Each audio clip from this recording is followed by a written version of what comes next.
हरिओम बाबू जी। हरिओम। बाबू जी, आपके जो आसपास में मैंने देखा पूरे आश्रम में हरियाली हरियाली दिख रही है, तो लग तो रहा है आप प्रकृति के बहुत बड़े प्रेमी हैं। तो प्रकृति और इस मंदिर के बारे में आप कुछ बताइए। जैसे भगवान और प्रकृति के क्या सामंजस्य है। तो मुझे यहाँ आने के बाद बहुत आनंदित महसूस होता है कि भाई एक तरफ तो हरियाली है और भगवान के पास जाने के बाद में एक असीम आनंद का अनुभव होता है।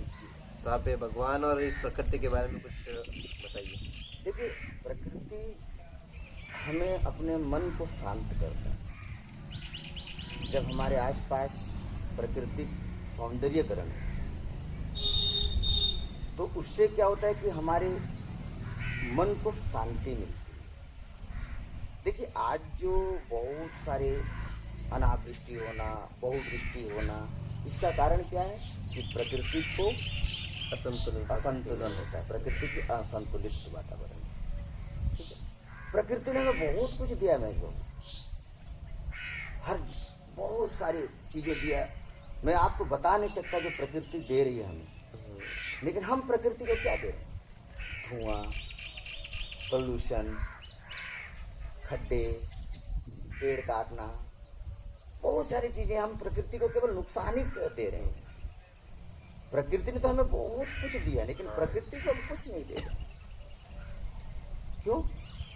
तो प्रकृति को जब हम देंगे नहीं, तो प्रकृति हमसे जरूर कुछ ना कुछ मांगेगी, और मांगेगी तो देखिए ले रही है। हाँ, कहीं भूकंप आ रहे हैं, कहीं भूकंप आ रहे हैं, कभी बहुत ज्यादा वृष्टि हो रही है, कभी बाढ़ बारिश। तो ये कारण यही है, क्योंकि हम प्रकृति को बैलेंस नहीं कर पा रहे हैं। प्रकृति से प्रेम हो जो हमारा बढ़ जी, प्रकृति का प्रेम हमारे खत्म करते जा रहे हैं। मैं बार बार इसीलिए कहता हूँ कि लोगों को भी यही प्रेरणा देता हूँ कि भैया, अगर आपको मन की शांति चाहिए तो प्रकृति से प्रेम करो। प्रकृति को प्रेम करने के लिए गले लगाने की जरूरत नहीं होती है ना। पेड़ पौधे लगाइए, हर जगह पेड़ लगाइए, पौधे लगाइए, और क्योंकि इसके पास कोई स्वार्थ नहीं है, निस्वार्थ है। हाँ, प्रकृति अभी पेड़ के पास क्या स्वार्थ रहेगा, फिर भी हमें आप देखिए, आप ये पौधे लगाएंगे तो आपको अच्छी ऑक्सीजन देगा, आपसे कुछ मांग नहीं रहा है, बस उसको आप लगाइए और आपको छाया दे रहा है।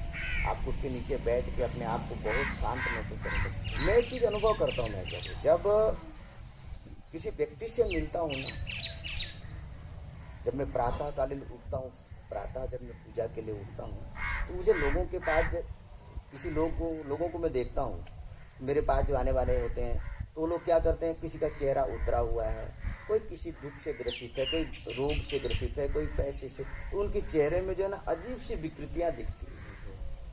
और जब मैं प्रकृति को देखता हूँ ना, पेड़ पौधों को देखता हूँ, तो हमें इतनी मुस्कुराते हुए, खिले हुए दिखते हैं।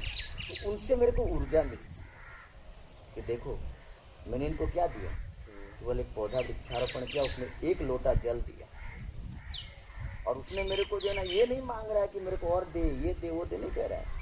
केवल देखते ही वो ऐसा कर रहा है, चेहरा खिलता हुआ दिख रहा है उसका, और दिखते हुए खिलता हुआ चेहरा देखते हैं तो अपने अंदर एक एनर्जी महसूस होता है, खिलता हुआ अपना भी चेहरा खिल जाता है। तो मैं यही लोगों से कहना चाहता हूँ कि भाई आप प्रकृति से प्रेम करें, खूब सारे पेड़ पौधा लगाएं, और पेड़ पौधों को अपने बच्चों की तरह उनको पालन करें।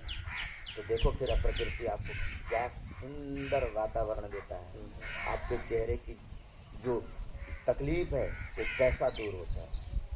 आप प्रकृति से एक बार प्रेम तो करो। अगर जब तक आप प्रकृति से प्रेम नहीं करेंगे तो परमात्मा से क्या प्रेम करेंगे, क्योंकि परमात्मा का ही तो देन है प्रकृति। तो जी, मैंने महसूस किया जैसे प्रकृति से अगर आप प्रेम करेंगे तो जो दिव्य ऊर्जा है जी, वो अपने आप आपके अंदर समाहित होती रहेगी। बिल्कुल। और अगर आप प्रकृति से प्रेम नहीं करते और ऐसे ही आह्वान करें कि मेरे को दिव्य अनुभूति हो जाए, तो वो बड़ा मुश्किल है। जी जी। तो इसीलिए प्रकृति से हर व्यक्ति को जुड़ना चाहिए। मैंने तो यहाँ तक कि हमारे चेलों से मैंने बहुत बार कहा कि बेटा अपने खेतों में बहुत सारे पौधा लगाओ, पेड़ लगाओ, और उसके पास जाके उसको देखो, आप देखो तो सही तो क्या कहना चाह रहे हैं कि बेटा तूने मुझे लगाया, देखा तेरे को मैं छाया प्रदान कर रहा हूँ। मैं इनसे बातें करता हूँ, मुझे इनसे द्वेष की या ईर्ष्या की प्राप्ति नहीं होती, इनसे मुझे प्रेम मिलता है। और इतना प्रेम मिलता है, इनको देख के मेरा चेहरा खिल जाता है, मैं आज तक दुखी नहीं होता हूँ। तो बाबू जी दिख रहा है आपको आसपास में पूरी हरियाली हरियाली, आपका जो प्रकृति के प्रति प्रेम है जो झलक रहा है। तो इसलिए मैं यही कहना चाहूँगा, आपके जो भी व्यूअर्स हैं उनसे यही कहना चाहूँगा कि आप प्रकृति से प्रेम करो और आप खुद प्रकृति से प्रेम कीजिए, और जहाँ भी आपको लगे पेड़ पौधा लगाइए और हरियाली कीजिए। देखिए फिर आपका जो बैलेंस है इतना सुंदर बन जाएगा, ये क्या बताऊँ। बस यही कहना चाहूँगा आपसे।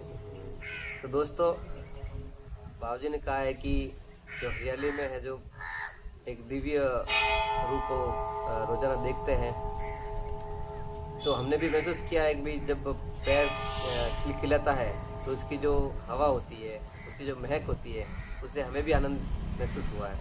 तो इससे बाबूजी का जो संदेश है यही है कि अधिक से अधिक आप पेड़ लगाइए और इस प्रकृति को पूर्ण रूप से हरियाली से युक्त